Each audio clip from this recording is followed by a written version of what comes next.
Bonjour à tous et bienvenue pour la 4e édition des Trophées de l'innovation 2023. Le Salon Secours Expo qui se tient depuis 2015 sous le haut patronage de la présidence de la République. C'est un rendez-vous pour les connaisseurs, en tout cas incontournable. Et j'en profite pour vous rappeler que nous vous dévoilerons la date de la prochaine édition à la fin de cette émission. Sur notre plateau, c'est l'occasion aussi de saluer nos premiers invités. À mes côtés, le docteur Pascal Cassin, président d'honneur du Salon Secours Expo et président du Centre de référence mondial de la Croix-Rouge, ainsi que Nicolas Lefebvre, directeur de Secours Expo. Bonjour messieurs. Bonjour Fabrice. Bonjour. Docteur Pascal Cassin, je vous laisse la parole pour ouvrir cette cérémonie qui nous attend.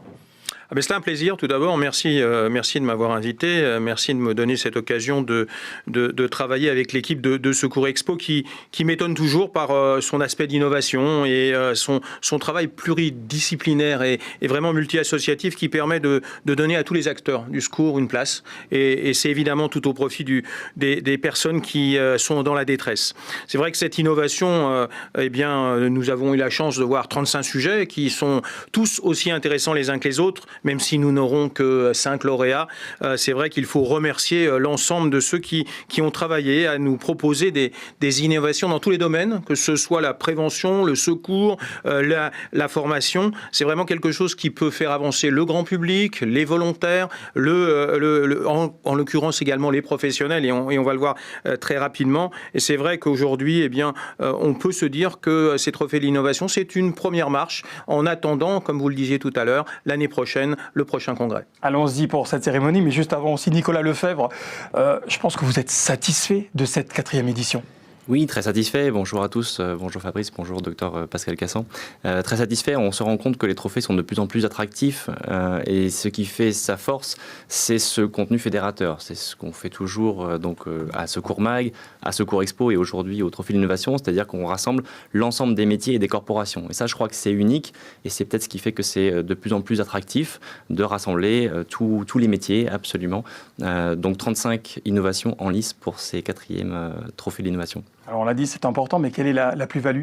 Alors la plus-value, c'est clairement ces experts qui portent ces trophées, encore une fois, avec cette dimension transversale. Donc on a des représentants de toutes les institutions en France et qui fédèrent l'urgence préhospitalière. Et ce sont les dirigeants qui font partie du comité d'experts.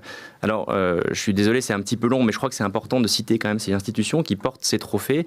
La Direction générale de la sécurité civile et de la gestion des crises, la Direction générale de la gendarmerie nationale, la Fédération des sapeurs-pompiers de France, l'Association des infirmiers de sapeurs-pompiers de France également, la Société française de médecine d'urgence et la Société de médecine d'urgence européenne, le SEM, le service santé des armées, Atraxis, qui est une association qui milite au quotidien pour l'innovation dans le monde de la sécurité civile, le Conseil national de la protection civile, qui rassemble en son sein la plupart des associations agréées de sécurité civile, l'Association des instructeurs et moniteurs de secourisme, et la SFMC, donc la Société française de médecine de catastrophe. J'en ai certainement oublié, je m'en excuse. En tout cas, un remerciement chaleureux à tous ces experts. Il y en avait 38 dans ce comité. Et bien sûr, un remerciement tout particulier à notre président d'honneur, le docteur Pascal Cassin, qui chapeaute cet ensemble. Alors vous l'avez dit, 38 experts. Comment se passe le vote ? Alors le vote, c'était assez simple. On a proposé aux fournisseurs participants, candidats, de réaliser un dossier avec des photos, des vidéos, et puis de nous décrire en fait leur innovation. Et les experts avaient en main une grille de notes avec un certain nombre de critères. Et donc ces critères, alors je vais vous les lister par ordre décroissant. Donc évidemment, le premier a un coefficient plus fort, c'est le caractère innovant du produit, c'est assez logique. Les améliorations, les avantages d'utilisation pour l'utilisateur final, la conformité réglementaire et normative. On avait ensuite la facilité de mise en œuvre du produit, les services qui sont associés au produit, c'est important, le SAV, la formation, l'entretien, la maintenance et la qualité du dossier. Ça y fait aussi dans un concours de savoir bien se présenter. Voilà comment ça a fonctionné et évidemment on a fait la moyenne des votes. Le premier de chaque catégorie a remporté les trophées. Chaque édition amène une nouveauté. On n'y coupe pas. Cette année, c'est la première fois qu'on crée des catégories. En fait, pour la petite histoire, dans les éditions précédentes de Secours Expo, on nous a fait la réflexion « Ah, mais vous mettez en face des jeux de société et des dispositifs médicaux. » C'est vrai que ça n'avait pas tellement de sens. Alors, on avait un premier, un deuxième, un troisième. On s'est dit, il faut catégoriser tout ça. Donc, on a créé 4 catégories. Donc, on va suivre ensuite les remises. Médecine et soins d'urgence, sécurité civile et gestion des risques, prévention, formation. Et on a rajouté une petite dernière qui est le prix du public. On s'est dit, ce serait intéressant d'avoir aussi le retour des acteurs de terrain. Et donc, on a créé le prix du public qui a eu un franc succès, donc c'est quelque chose clairement qu'on refera. Bon, avant de passer à cette cérémonie, je voulais quand même qu'on voit de plus près ce trophée qui est magnifique. Parlez-nous-en. Voilà, c'est un extincteur. Difficile de trouver un produit qui puisse rassembler tout le monde. Donc c'est un extincteur, c'est un vrai extincteur. Il est assez lourd pour ceux qui nous regardent et qui n'ont pas l'occasion de le peser. Il est assez lourd. Et on remercie notre partenaire Fire Design qui a réalisé ce beau trophée. Merci messieurs. Je vous propose de débuter cette cérémonie et de commencer par la première catégorie, médecine et soins d'urgence. Regardez.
Première catégorie, vous l'avez vu, médecine et soins d'urgence.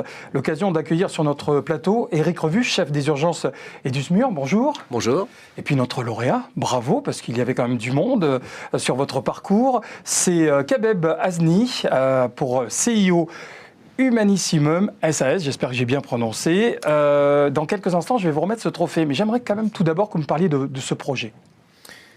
Merci pour ce prix, merci de nous accueillir aujourd'hui. Okidoki, c'est un projet qui remonte maintenant à 4 ans. C'est un projet qui a vu le jour à l'hôpital de Gisors. Ce qu'on fait concrètement, on s'est déplacé sur le terrain, on s'est rendu compte que les services d'urgence, ils sont plus que dépassés. On vient du domaine de la tech et à un moment, on s'est posé la question comment on peut apporter une contribution, comment on peut aider les régulateurs à mieux comprendre les appels, à avoir des informations enrichies en direct, ce qui les aide à envoyer des moyens qui sont adaptés. C'est la jeunesse du projet Okidoki. On y travaille depuis maintenant 4 ans et aujourd'hui, on est super content d'avoir ce prix et content surtout de pouvoir mettre enfin dans les centres de régulation en France ce produit. Alors, Éric Revu, qui a surveillé votre travail, a quelques questions à vous poser. Alors bravo d'abord, hein, vous méritez, parce que c'est un beau projet que vous avez fait. On voit l'impact de l'intelligence artificielle dans le SAMU. Je précise qu'on voit un petit peu l'impact que ça peut avoir en termes d'aide. Notamment, une des difficultés qu'on a dans les services au SAMU, c'est d'avoir un appelant qui ne parle pas forcément votre langue. C'est surtout l'intérêt de l'intelligence artificielle, c'est de reconnaître la langue, d'aider à la traduction, de localiser un petit peu. Donc il y a plein d'outils qui sont développés dans cette application. Qui vont aider aussi bien l'arme que le médecin. Donc évidemment, le but, c'est pas de les remplacer, parce que c'est toujours ce qui fait peur. C'est un logiciel qui n'a pas encore été testé en vrai. Quand est-ce qu'on pourra le voir en application et est-ce que vous avez des infos déjà ? Alors, il a été testé, mais on n'est pas passé par la branche test clinique qui va démarrer en mois de juin, donc on va la démarrer avec le MDH.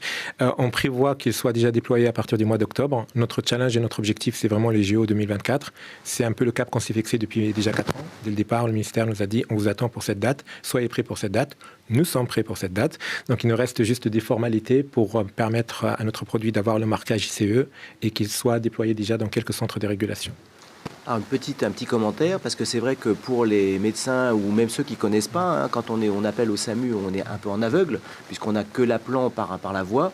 Et là, on a la possibilité et de localiser, ça on savait déjà le faire, mais surtout de voir l'appelant, donc d'avoir une application qui permet de voir le patient, et donc d'aide un petit peu, de géolocaliser le patient, et en même temps de scanner l'ordonnance. C'est ce que je vois avec sa saisie.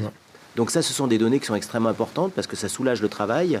Vous avez encore d'autres applications de développement futur de l'intelligence artificielle pour les SAMU ? Nous sommes en discussion aujourd'hui avec Pozos et Medvir pour apporter des informations complémentaires à notre algorithme pour lui permettre d'être beaucoup plus enrichi et permettre aux médecins de prendre des décisions en étant avisés, en ayant le maximum d'informations. Ça leur évite d'avoir à taper sur un clavier, à faire des recherches sur Vidal ou sur Google.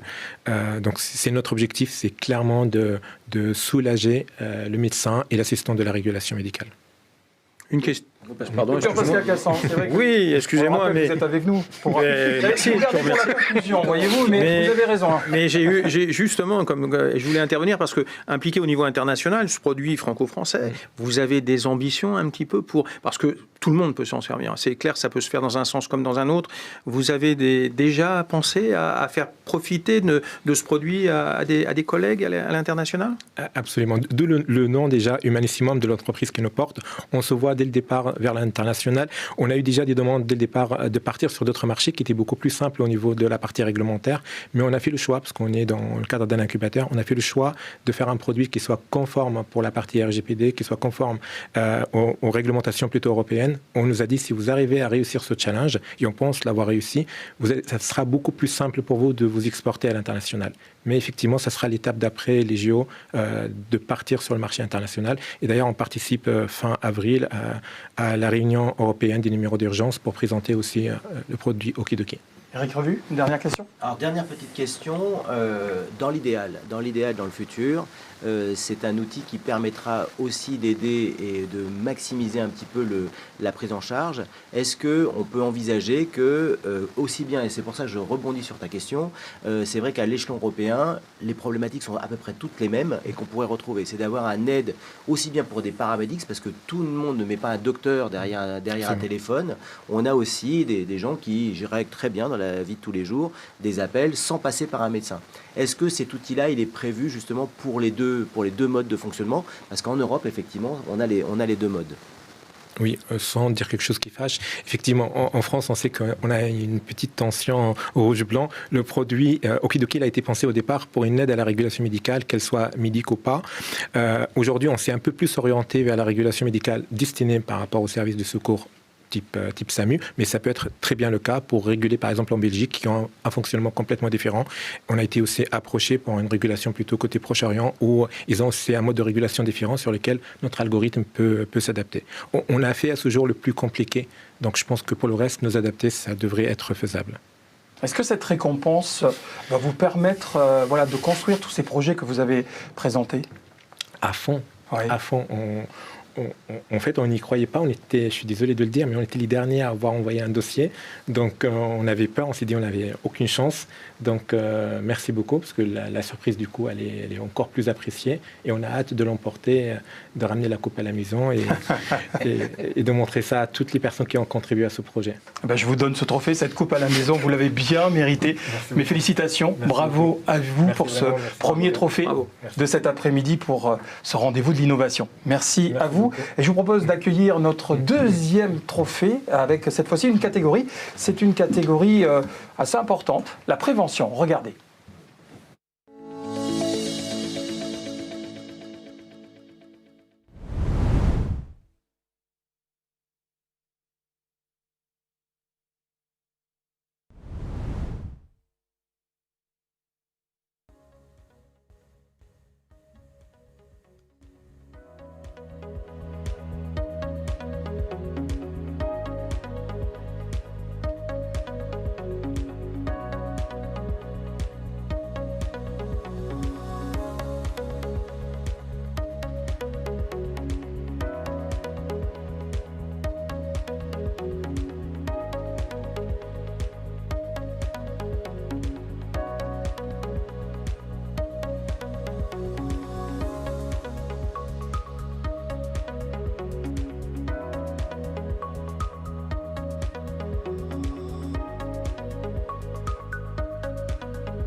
Voilà, après cette nouvelle vidéo et cette nouvelle catégorie que nous vous avons présentée, la prévention, on va vous présenter aussi nos invités sur le plateau. Roger Berry, préventeur chez RTE, bienvenue à vous. Et puis notre lauréat, on est très fiers de vous accueillir aussi dans ce rendez-vous de l'innovation. C'est François Ponce, fondateur de Saifedi. Donc merci d'être avec nous. Et puis bravo, félicitations déjà. Comment est née l'idée de partir sur cet outil de travail qui va nous servir ? Alors, le point de départ, c'est que le caddie existait, le Safe Caddie existait en version manuelle, c'est-à-dire sans assistance électrique. Et quand la première fois où je l'ai utilisé, avec beaucoup de poids dessus, je me suis dit, moi j'ai pas un gros gabarit, je me suis dit, excusez-moi, j'en chie. Donc, en fait, je me suis dit, il faut qu'on développe une assistance électrique pour rendre le caddie accessible à tout le monde. Et quelle que soit la morphologie, quelle que soit la force des gens, maintenant ils peuvent déplacer jusqu'à 50, 60, 70 kilos de matériel sans faire d'effort. Voilà. Alors Roger Berry, vous êtes intéressé à ce projet, on l'a sélectionné, on l'a mis sur la plus haute marche du podium. On a forcément quelques questions et vous êtes interrogé sur ce concept. Alors, tout à fait, c'est une vraie problématique, nous, en entreprise, sur le déplacement de matériel. Et donc, ça nous a interpellé d'avoir un outil qui permette à la fois de déplacer du matériel, de le concentrer en un seul équipement, et puis de pouvoir avoir cette assistance électrique pour le déplacer, pour éviter, on connaît tous les problématiques de TMS dans notre société, et donc du coup ça a aussi cette vertu-là. Voilà, donc nous ce qu'on souhaite, ce qu'on aimerait savoir, c'est comment vous allez le développer, parce que vous avez parlé de la modularité de votre équipement. Comment vous allez pouvoir suivre les demandes pour transporter différents matériels, que ce soit du matériel de secours, mais du matériel de sécurité, parce que nous, c'est aussi beaucoup de matériel de sécurité. Alors, sur la modularité, en fait, le produit tel qu'il est aujourd'hui dispose de 2 coffres arrière pour stocker du matériel, d'un coffre dessous qui est amovible qui permet aussi de stocker du matériel. C'est ce qu'on a vu dans la vidéo d'ailleurs. Exactement. Ouais. Et puis le panier qui permet de transporter principalement des extincteurs. Le produit, en fait, peut être configuré comme vous le souhaitez. On peut enlever des morceaux, on peut mettre un panier en bas, à l'avant, on peut enlever les 2 coffres arrière, mettre un autre panier à l'arrière. On fait vraiment ce qu'on veut, puisque les dossiers de conception, c'est nous qui les avons. Enfin, c'est notre conception. Voilà. L'assistance électrique, on est en train de travailler sur le fait de... Aujourd'hui, l'assistance électrique, donc c'est un prototype, hein, on est d'accord. L'assistance électrique est dans un des coffres et on va mettre cette assistance électrique au milieu sur le châssis de façon à libérer de la place pour le stockage du matériel. On doit rajouter aussi une géolocalisation du produit. Si des fois la personne a une problématique sur un chantier, sur un lieu comme chez vous, qu'elle fait un malaise, etc., qu'on puisse savoir exactement où elle est. Et puis, on a développé aussi une interface qui permet de venir afficher des consignes de sécurité, qui peut être un support pour un défibrillateur, qui peut être un support pour une alarme incendie, pour des consignes de sécurité, etc. Voilà, donc on essaye de répondre à toutes les demandes entrantes. Aujourd'hui, on est en train de travailler avec SNCF Réseau, par exemple, pour en faire une version pour faire de la maintenance d'extincteurs. On est en train de travailler avec des sociétés qui font de la maintenance sur site pour pouvoir transporter plusieurs extincteurs. Quand je dis plusieurs, ça peut être 6, 7, 8 extincteurs de façon à ce que les gens, lorsqu'ils font de la maintenance sur site, ne soient pas obligés de faire des allers-retours entre le lieu où ils viennent prendre les extincteurs et leur camion de maintenance. Ils peuvent y aller par vague beaucoup plus grosse et donc baisser les troubles musculo-squelettiques, encore une fois, et diminuer leur temps d'intervention. Voilà, on est en train de travailler... des sujets, il y en a... voilà, il y en a plein. Il y en a plein. Une autre question ? Après, c'est la question de l'autonomie. Oui. Parce que qui dit moyen motorisé, c'est quelle est l'autonomie de l'équipement parce que nous, sur nos postes, c'est quand même, il peut y avoir des distances. Je pense que d'autres doivent avoir ces problématiques de distance, de recharge, de temps de recharge. On connaît bien le problématique avec les véhicules électriques. On est bien d'accord. Donc, voilà. Alors là, le chantier est en cours. Donc, on est au début. On est en train de travailler avec le CEA Tech sur Bordeaux. Pour définir justement quel est le niveau de batterie, enfin quelle typologie de batterie on va utiliser, quelle capacité on va embarquer sur le CFKD pour obtenir l'autonomie maximum de notre chariot de secours. Voilà. Donc ça je pense que d'ici septembre-octobre de cette année, on pourra annoncer des caractéristiques en étant très sûr de où est-ce qu'on va. Docteur Cassan, c'est assez exceptionnel. Quand on voit le travail réalisé, le génie, parce qu'il y a du génie derrière, nous sommes d'accord là-dessus. Voilà, il faut avoir ces bonnes idées. C'est intéressant parce que ces innovations, justement, ouvrent des portes. J'ai une question qui est probablement pas à l'ordre du jour pour votre société, mais la culture du danger, elle existe dans les entreprises. Mais après tout, l'individu que je représente, peut-être en aura besoin dans le futur. Peut-être que dans des établissements, les EHPAD, on peut se dire qu'on en aura besoin. Vous y avez pensé? Vous allez, peut-être pas demain, mais après-demain. Alors, on a commencé à approcher des EHPAD et des cliniques, des cliniques hospitalières, je dirais. Ce qu'ils nous disent aujourd'hui, c'est sur la partie sécurité incendie, on a tous les extincteurs qui sont à poste, donc on n'a pas forcément besoin de les transporter. Et sur l'aspect médical, en fait, vous êtes dans un établissement hospitalier, alors que ce soit une clinique, un EHPAD médicalisé, ou un hôpital, en fait, il y a les fonctions les fonctions médicales sur place. Et donc, en fait, les infirmiers, les médecins, ils prennent la trousse et puis ils y vont. Donc, ce qu'on nous a dit d'aller voir pour l'instant, et on n'a pas encore eu le temps, c'est tout ce qui est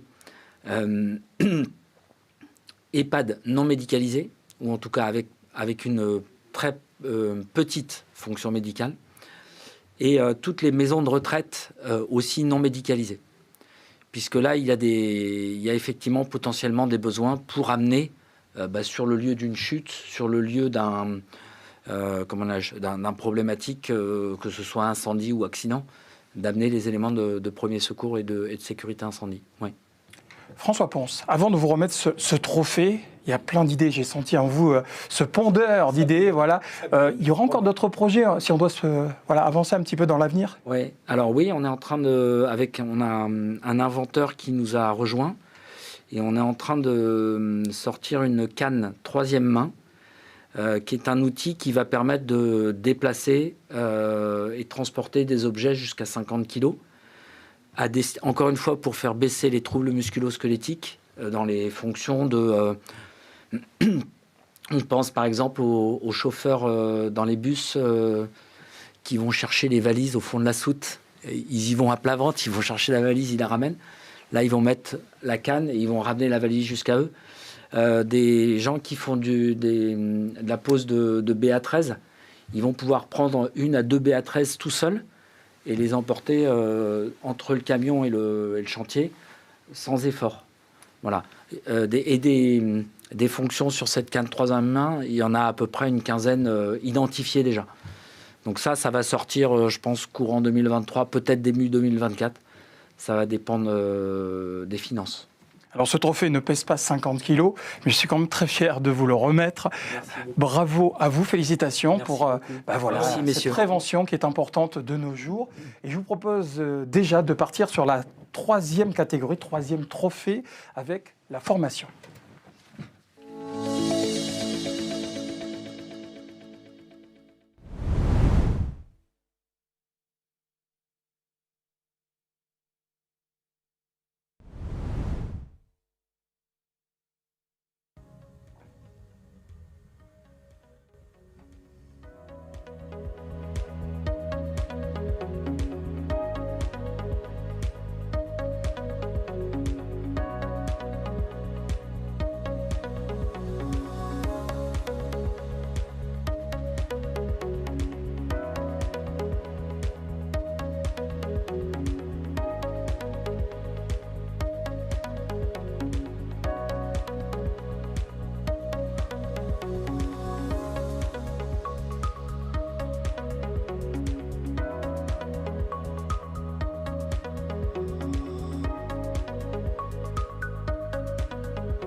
Vous l'avez vu à travers cette petite vidéo, nous sommes dans ce 3e trophée, la formation. On va en parler avec notre expert, Patrick Chavada, président de l'ANIMS, et puis notre lauréat qui est avec nous sur ce plateau, Pierre Casal, ingénieur commercial chez Schiller France.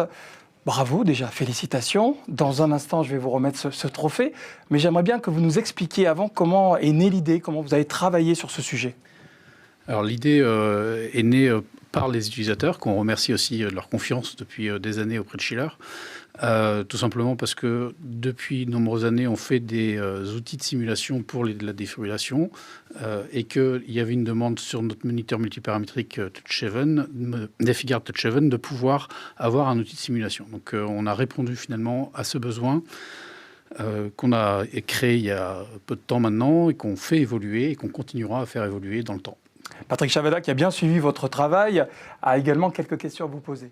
Oui, bonjour et félicitations. Donc effectivement, ce type de matériel est intéressant dans la formation puisque la grosse difficulté dans les mises en situation professionnelle ou les cas concrets, c'est tout simplement d'arriver à faire bouger les paramètres et c'est compliqué d'avoir une victime qui arrive à faire bouger son pouls.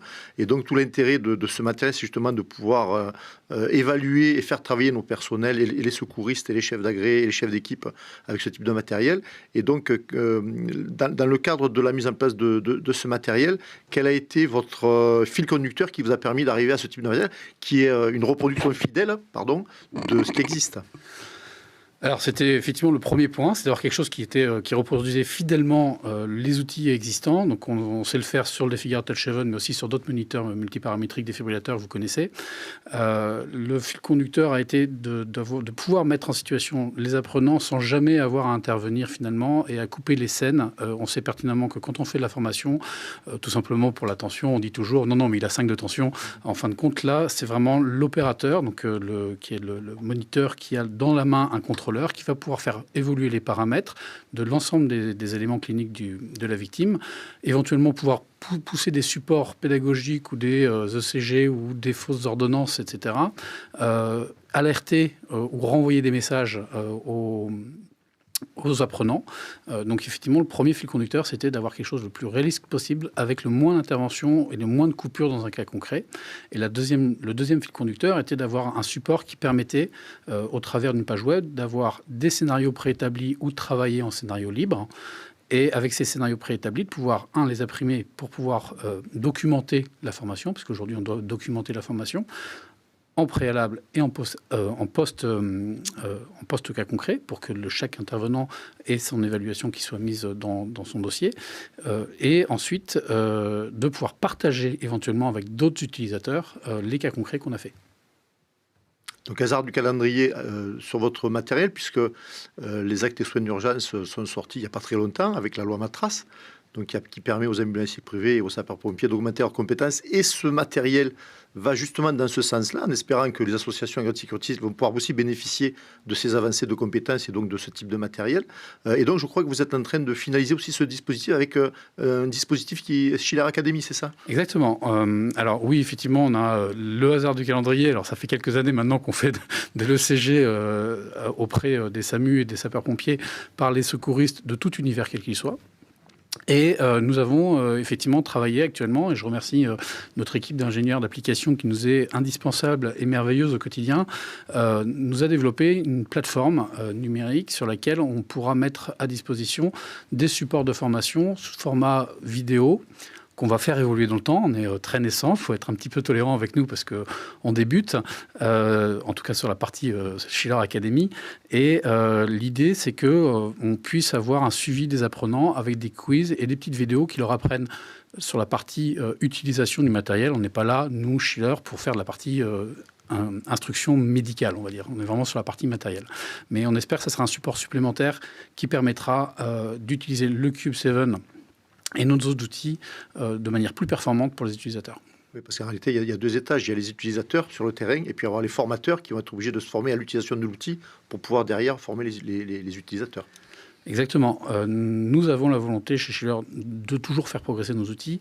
Nos interlocuteurs, nous, on n'est pas là pour aller former tous les utilisateurs puisque chaque entité a ses propres process, mais on est là pour accompagner autant que peut se faire les formateurs et les formateurs de formateurs pour vous donner toutes les armes pour que vous soyez le plus opérationnel possible pendant vos formations et pendant vos interventions. Donc on revient à chaque fois qu'il faut pour enseigner et rendre autonome. Notre objectif, il est là. Mais pour rendre autonome, il faut que vous ayez tous les supports qui vous conviennent. Docteur Cassan, on le voit bien, on est dans la formation, mais on est aussi dans l'information. Oui, alors c'est clair que c'est extrêmement intéressant. Et puis Schiller travaillant au niveau international, j'imagine que vous imaginez un produit qui va être multilingue, qui va être utilisé par des paramédics, par des secouristes, par des médecins. Vous avez cette vision, M. Cassan, toujours d'ouvrir vers les horizons les plus larges. Effectivement, Schiller France et Schiller, le groupe, ont toujours cette volonté de travailler au niveau de tous les pays européens et internationaux. Le Cube7 est déjà accessible en multilingue. Les versions, l'idée étant de reproduire le plus fidèlement possible le produit existant sur l'opérationnel. On s'adapte déjà finalement avec l'opérationnel à chaque entité et donc avec les différentes options. Et donc le Cube7 va tend vers ça aussi, vers cette transversalité internationale. Pierre Casal, bravo. Tout est dit pratiquement. Il y a encore plein d'idées, plein de projets quand on vous écoute. Énormément de projets. J'ai la chance de travailler dans une société où on ne s'arrête jamais de réfléchir, de chercher des nouvelles solutions. Bon, je ne vous demande pas où vous allez installer ce magnifique trophée. Je vous fais confiance. Merci et il beaucoup. est surtout bien mérité. Merci à vous. Bravo à vous. Nous allons entamer le 4e trophée. La cérémonie continue avec cette fois-ci la catégorie sécurité civile et gestion des risques.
Voilà, vous l'avez vu à travers cette vidéo, cette catégorie sécurité civile et gestion des risques. Nous allons en reparler avec notre expert Stéphane Thébault, qui est sous-directeur de la stratégie des affaires internationales et des ressources de la DGS-CGC. Et puis avec notre lauréate, notre gagnante, c'est Lorraine Hamel, directrice de Anna et Anton Édition. Belle édition. Quelques mots sur la création, la naissance de ce projet. Alors la naissance, c'est un petit peu au carrefour de mes différents parcours, en tant que pompier volontaire, en tant que médecin urgentiste et puis en tant que maman. Parce que mes enfants m'ont montré à quel point c'était facile de leur transmettre des messages à travers le jeu et en les inspirant à travers l'univers des secours qui souvent fascine les enfants. Et je me suis dit que ce que je constatais dans mon salon, ce serait quand même génial de pouvoir l'offrir à d'autres familles. Et je me suis demandé à travers quel support on pouvait transmettre ces messages. Ce support devait être différent des approches techniques du secourisme. Ça devait être très ludique, ça devait être un univers qui parle aux enfants. Je me suis inspirée de l'univers des pompiers en créant un binôme, Anna et Anton, un binôme indissociable, mixte, fille-garçon. Et je me suis dit, je vais les mettre en scène dans des situations où il faut réagir, il faut porter secours, il faut donner l'alerte, mais pas de panique. Voilà. Et c'est venu comme ça. Les noms, les prénoms, les personnages, tout ça, c'est venu aussi avec mon entourage. Et puis, j'ai fait naître cet univers grâce à des illustrateurs qui ont apporté cette touche graphique qui est fondamentale pour les enfants, pour créer un univers vraiment qui leur parle et dans lequel ils ont envie de se projeter et de s'identifier. Stéphane Thébault, j'ai vu que vous avez été séduit par l'histoire et ce projet. Eh bien, oui, merci. D'abord, merci de votre invitation. Bonjour à tous. Évidemment, on a été, nous, membres du jury, séduits par l'ensemble des projets qui nous ont été proposés. Et celui-là a retenu notre attention pour plusieurs raisons. D'abord, il est innovant. Il est innovant parce que la méthode de sensibilisation... elle est nouvelle. Ensuite, c'est utile, c'est accessible, c'est ludique. Je trouve que c'est plutôt efficace. Il y a 3 volumes. À quand un 4e? Ce sera la première question. Alors, tous les ans, j'espère sortir au moins un nouvel album, voire 2. L'idée, c'est de faire vraiment une collection qui regroupe tous les thèmes du secourisme et de la prévention, notamment la prévention incendie et la prévention aquatique. Et cette année devrait sortir Le Malaise, qui devrait s'intituler Pas de panique, Thérèse a fait un malaise. Autre élément pour la DGS-CGC, vous savez que la Direction générale de la sécurité civile et de la gestion des crises cherche à valoriser la communauté sécurité civile, le modèle français qui est principalement basé sur le volontariat, 198 000 sapeurs-pompiers volontaires. Ces livres, ils sensibilisent, ils font prendre conscience, mais ils ont peut-être aussi un intérêt, c'est de susciter derrière des vocations Bien sûr, du jeune âge, pour susciter derrière des vocations de sapeurs-pompiers volontaires. Tout à fait. Vous êtes vous-même sapeur-pompier volontaire? Alors, je l'ai été et je suis restée dans cet univers-là, dans ma pratique de médecin urgentiste. Mais en effet, il y a cette envie d'aller parler aux enfants qui même ne se sentent pas être un héros. Quand on met l'image du héros, souvent on perd une majorité du public qui ne se sent pas capable. Et en fait, là, l'idée, c'est de transmettre ces valeurs portées par les pompiers, mais faire du tout public et que tout le monde se sente capable déjà d'agir. Et puis peut-être après de faire plus et d'aller vers ces engagements citoyens dans les associations agréées de sécurité civile ou chez les sapeurs-pompiers. En tout cas, il y a effectivement les 2 quasi-héros, Anton et Anna. Et puis, il y a Madame, alors, Madame Comique, je crois. Madame Comique qui panique beaucoup. C'est ça. Et puis, au final, Madame Comique, elle est rassurée, elle apprend. C'est ça. Est-ce que derrière, Madame Comique, Anton et Anna vont aller travailler dans les écoles, justement, pour porter la bonne parole avec Alors, vous? c'est une dimension... et une orientation qui a été prise grâce à des amies enseignantes qui m'ont dit mais c'est génial ton projet, mais en fait il faut que ça se passe à l'école. C'est même pas pour elles, c'était pas une option. C'est on a besoin d'outils en fait dont on manque en classe pour transmettre les choses aux enfants. Et elles ont réalisé leur travail d'enseignant. C'est-à-dire elles ont exploité un livre, le vocabulaire, elles ont réactivé les messages du livre de façon séquencée, c'est-à-dire une petite demi-heure toutes les semaines. Et ce travail-là les a conduits à ensuite théâtraliser l'album, c'est-à-dire les enfants, ils jouent la scène. C'est pour ça qu'on dit avec Pas de panique, on joue à porter secours. Et parce que c'est souvent à travers le jeu qu'on arrive à transmettre des messages et à apprendre des choses aux enfants. Et puis ça passe de façon quasi naturelle avec eux. Et puis ils répètent, et puis ils s'amusent. Et puis cette structure-là les conduit même après à inventer leur propre scénario. Donc ça c'est top, parce qu'on part d'une chute à vélo. Mais en fait la façon de réagir sur une chute, elle va être la même sur une chute de toboggan, un lit superposé à la maison ou une chute de canapé. Donc en fait c'est très riche.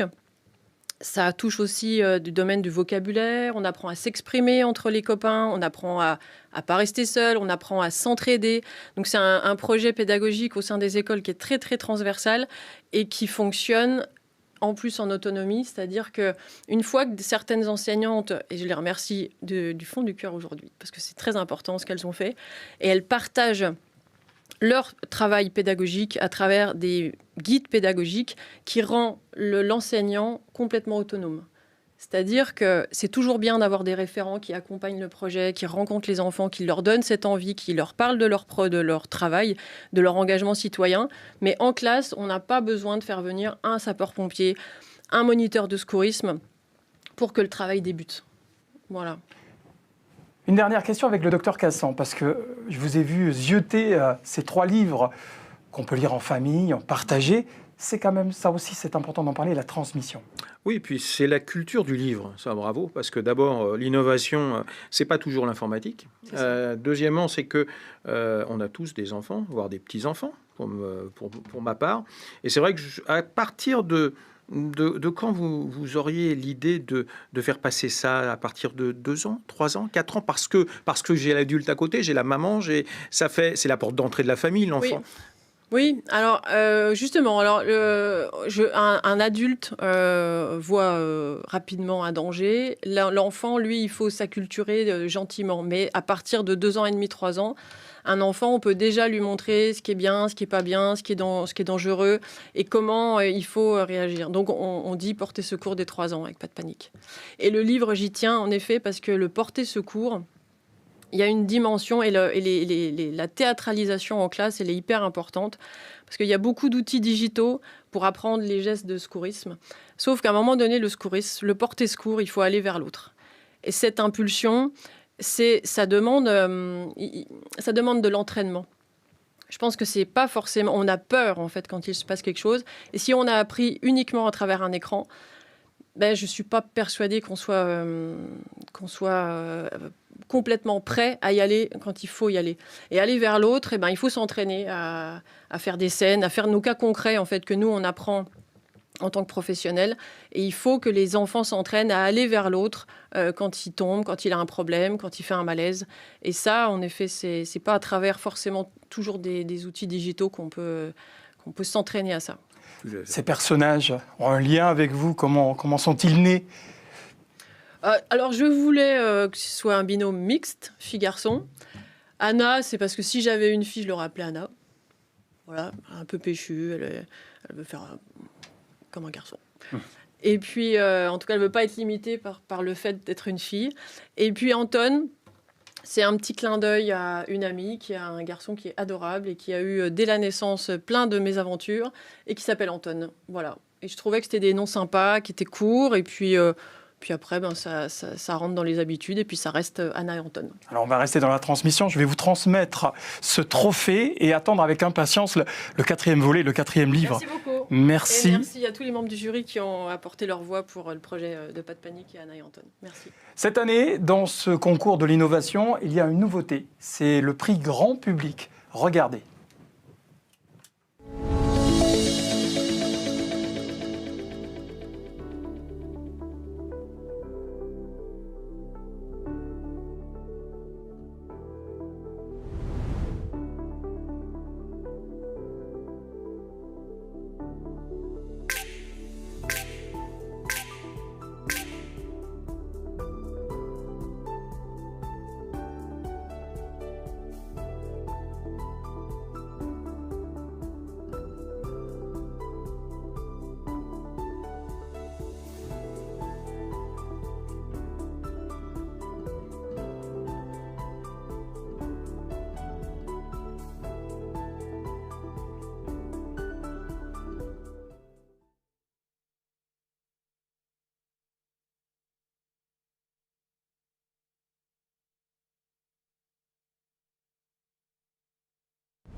Voilà, vous l'avez vu, c'est une nouveauté, c'est le trophée que nous allons remettre, le dernier déjà de cette cérémonie, avec le prix public.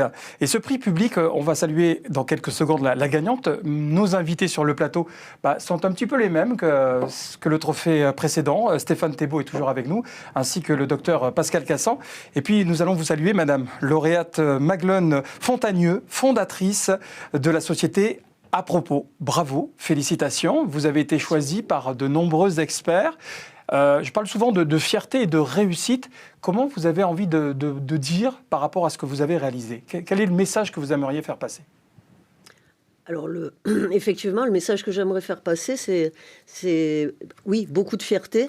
Pour moi, pour mon équipe, c'est une évidence. Hein. On reçoit ce trophée avec énormément de gratitude.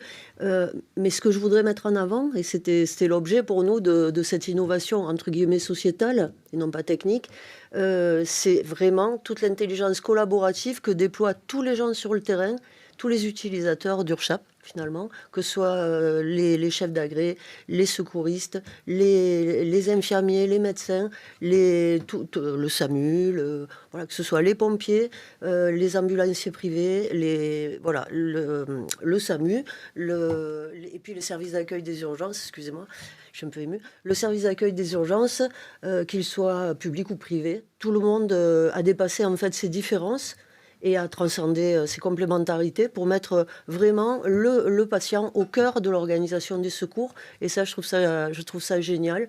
Et voilà, c'est ça que je voulais mettre en avant et dédier ce prix, finalement, ce trophée, à tous nos clients. Alors c'est important, vous l'avez dit, Stéphane Thébault. Hein. On va aller un petit peu plus loin avec quelques questions supplémentaires. Oui, ça permet. C'est une application qui permet de gagner en efficacité, de gagner en efficience, pardon. Ça accélère le processus et puis ça permet effectivement, vous l'avez dit, de rassembler tout le monde. Alors vous avez dit que c'était pas une innovation technologique, quand même un petit peu. C'est une application qui est disponible sur une plateforme ou sur l'ensemble des plateformes, iOS, Android, etc. Ou est-ce qu'on peut la télécharger nous-mêmes ? Comment ça fonctionne ?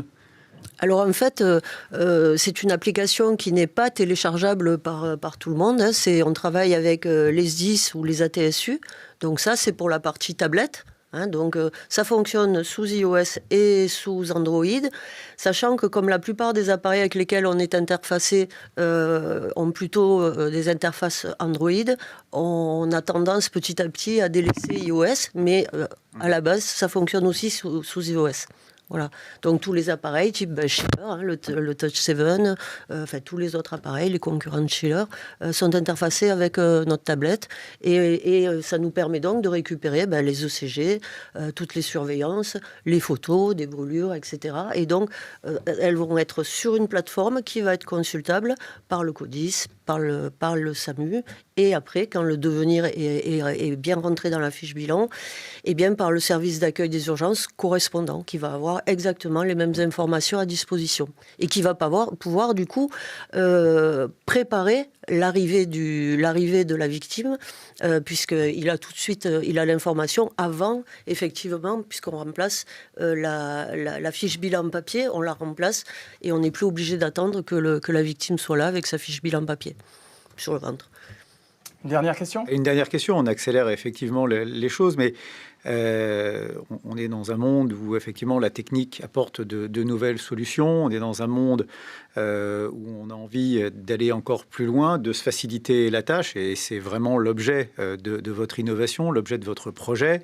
En revanche, on est dans un monde où il faut faire aussi un petit peu attention à respecter le droit, à respecter la règle, et il y a une question, je pense, que tous les utilisateurs vont se poser, c'est la sécurisation des données, la sécurisation notamment des données du patient. Comment est-ce que vous avez travaillé sur cette question ? Est-ce que vous avez dû résoudre des problèmes ? Est-ce qu'il y a des difficultés qui se posent ou pas du tout ? Alors, résoudre les problèmes, le plus gros est résolu à partir du moment où les données sont installées sur une plateforme HDS, sur un serveur HDS. Après, certaines choses, si on veut être pinailleur, excusez-moi, il y a certaines choses qu'on ne pourrait pas faire et qui pourtant nous sont demandées. Par exemple, dans le cadre de la loi Matras, le médecin régulateur va pouvoir, par exemple, faire une ordonnance que les pompiers vont devoir récupérer. C'est pas forcément si évident que ça en termes de RGPD. Voilà. Donc, soit on le fait pas, soit on fait une petite entorse. Et finalement, moi, je serais assez pour, de temps en temps, faire une petite entorse quand c'est aussi important que là. Quand ça peut servir, surtout. Docteur Casson, là, on est vraiment dans la technologie d'aujourd'hui. Hein. Oui, alors ce qui est intéressant, outre le fait que ça va travailler tout le monde ensemble, et ça je crois que c'est une bonne chose en France, c'est vrai que d'abord, si bravo. Simple. C'est pas si simple, absolument. Je vous le conçois, moi travaillant dans tous les domaines et dans une intersection de services qui fait qu'on voit les difficultés. Votre projet, d'abord bravo, parce qu'il y a plus de 1000 personnes, je ne sais pas si vous le savez, mais qui vous ont eh bien, mis en tête de ce prix du public. Et ça, c'est déjà remarquable. Merci. Et donc ça, c'est parfait. Et deuxièmement, ma question elle est plus technique, effectivement, comme vous le disiez. Est-ce que vous allez, parce qu'on a la typologie des interventions, l'analyse de ce que font nos acteurs de terrain sur le terrain, sur les victimes, eh bien, est très souvent mal analysée aujourd'hui parce que pas centralisée et parfois par du papier, parfois de l'électronique, mais finalement on n'a pas cette banque de données nationale qui nous manque parce que quand on compare avec certains de nos collègues à l'international, on pourrait faire mieux. Vous allez ça va y participer? Ça, vous avez une idée de comment on va pouvoir statistiquement bénéficier de votre expérience grâce à votre produit? Alors statistiquement, déjà au niveau départemental, on a la possibilité, enfin chaque client a la possibilité d'établir les requêtes telles comme il le souhaite et de les présenter en temps réel et de les représenter sous forme de dashboard par profil utilisateur. Donc ça pourrait être différents profils à l'intérieur d'une même entité, mais aussi à l'extérieur. Ça pourrait être des données fournies à l'ARS ou en temps réel. Donc ça existe déjà. Travailler au niveau régional, c'est déjà dans les tuyaux. Travailler au niveau national, voilà, on a une quarantaine là de clients. Vous avez un bon interlocuteur. Il n'y a pas vraiment de difficulté à ça. Et on est en contact avec finalement Nexis. Il me semblait que c'était à eux de récupérer ces données pour finalement après les centraliser et les utiliser au niveau national. Mais en attendant, nous, techniquement, il n'y a pas de difficulté pour nous. Les données, on les a, on les maîtrise et on fournit tout ce qu'il faut comme requêteur. J'insiste sur la notion de requêteur. Vous pouvez faire vous-même vos requêtes et vos tableaux de bord. Maglone, je suis très très fier de vous remettre ce prix grand en public. Il est pour vous et encore une fois bien mérité. Alors moi je voudrais quand même dire une chose parce que j'ai vraiment remercié mes clients de leur intelligence collaborative. Alors je voudrais tirer un immense coup de chapeau, mais immense, gigantesque, à l'équipe d'Apropos. Et vraiment mes plus sincères remerciements parce que sans eux il n'y aurait pas cette aventure. Voilà. Merci à vous. On se retrouve dans un instant avec Nicolas Lefebvre, le directeur de Secours Expo.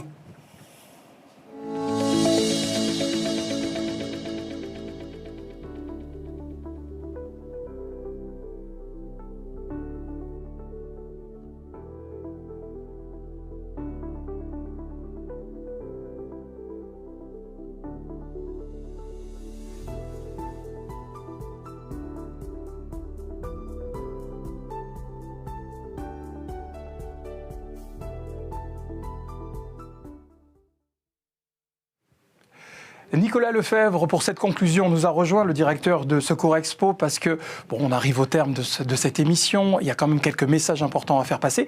Un message très important, ça sera la prochaine date. Mais ça, je vous laisserai la conclusion tout à l'heure. On va plutôt revenir sur ce qu'on a vu aujourd'hui avec ces trophées. Oui, écoutez, j'étais ravi d'assister. J'étais pas loin, j'étais en régie juste derrière. Remercier tous les concurrents, même ceux qui n'ont pas gagné, mais ils participeront, j'espère, l'année prochaine. Féliciter bien sûr les gagnants. Merci aux 38 experts qui ont permis de faire vivre les trophées d'innovation. Merci au docteur Pascal Casson, notre président d'honneur. Merci à notre partenaire Fire Design qui a donc réalisé ces trophées. Et puis merci à notre équipe qui a travaillé aussi d'arrache-pied pour faire en sorte que ces trophées vivent aujourd'hui. Je voudrais dire aussi que évidemment, la recherche scientifique est la base et c'est elle qui doit forcément guider les pratiques de terrain. C'est pas au docteur Pascal Casson que je vais dire le contraire. Mais c'est sûr que les solutions technologiques, c'est aussi elles qui aident à mieux porter secours. Donc c'est important pour nous de mettre en valeur ces innovations technologiques. Et on l'a vu sur ce plateau, on a affaire à des passionnés, des inventeurs, des créateurs qui tous les jours vivent avec leurs produits, qui réfléchissent, qui cherchent les meilleures solutions. Et d'ailleurs, parfois, ils sont aussi acteurs de l'urgence, vous l'avez vu. Donc, c'est vraiment des passionnés et ça nous fait chaud au cœur de pouvoir les mettre en valeur aujourd'hui. Alors, que va-t-il se passer pour eux maintenant, pour nos gagnants ? C'est un véritable sésame qu'ils ont entre les mains. Ça va leur ouvrir des portes, très clairement, parce que quelque part, c'est l'idée que leur produit, leur innovation a été complètement validée par des experts et les grands dirigeants de l'urgence préhospitalière en France. Donc c'est pas rien, ça c'est un véritable sésame. Je dirais même que au-delà des gagnants, c'est aussi un sésame pour les autres parce que quelque part les experts ont étudié leur dossier de près. Donc c'est une belle visibilité qui se sont offertes en participant à ces trophées. Voilà, donc tous les participants ont une belle visibilité et aujourd'hui on va continuer à communiquer sur aussi les gagnants. Demain on va sortir un communiqué de presse donc pour que les médias soient au courant des innovations de ces trophées. Et puis, on va mettre à l'honneur, évidemment, dans Secours Mag, la prochaine édition qui sortira en mai, l'ensemble des gagnants. Alors, on est impatients. Les prochains, le rendez-vous pour ces trophées ? Eh bien, les prochains trophées se dérouleront lors de Secours Expo 2024. Donc, la prochaine édition, c'est la 8e édition de Secours Expo, qui se dérouleront, on peut maintenant le dévoiler, donc du 31 janvier 2024 au vendredi 2 février 2024. Donc c'est du mercredi au vendredi, il y a un petit basculement au niveau des jours, on était avant du jeudi au samedi, on bascule à la demande, encore une fois on est à l'écoute des exposants et des visiteurs de leurs demandes et donc on bascule complètement en semaine pour cette 8e édition qui sera toujours en revanche à Paris Expo Porte de Versailles. Alors vous l'avez dit, 8e édition, c'est une dimension aussi internationale. Oui, on souhaite positionner le Salon Secours Expo comme un rendez-vous majeur tous les 2 ans, puisqu'on a changé de rythme, on est maintenant en biennale, tous les 2 ans, de l'urgence préhospitalière. Voilà, en Europe. Alors, vous retrouverez évidemment ce qui a fait le succès de Secours Expo, à savoir des conférences transversales. La conférence inaugurale portera d'ailleurs sur les Jeux Olympiques et la préparation des Jeux Olympiques 2024. On sera à 6 mois des Jeux Olympiques. Également, les ateliers pratiques, le défi RCP, l'atelier sur l'accouchement inopiné, par exemple, les démonstrations en place centrale, avec des démonstrations d'acteurs toutes les heures. C'est ce que tout le monde connaît. Mais on veut sortir aussi du prisme franco-français. Et donc, il y aura des conférences anglophones, notamment les trophées, les trophées c'est aujourd'hui, les forums européens des corporations. Donc l'idée c'est d'avoir des regards croisés d'infirmiers de partout en Europe, de spécialistes de la médecine d'urgence et de catastrophe, etc., etc. Et donc toutes les corporations auront un rendez-vous européen lors de cette édition.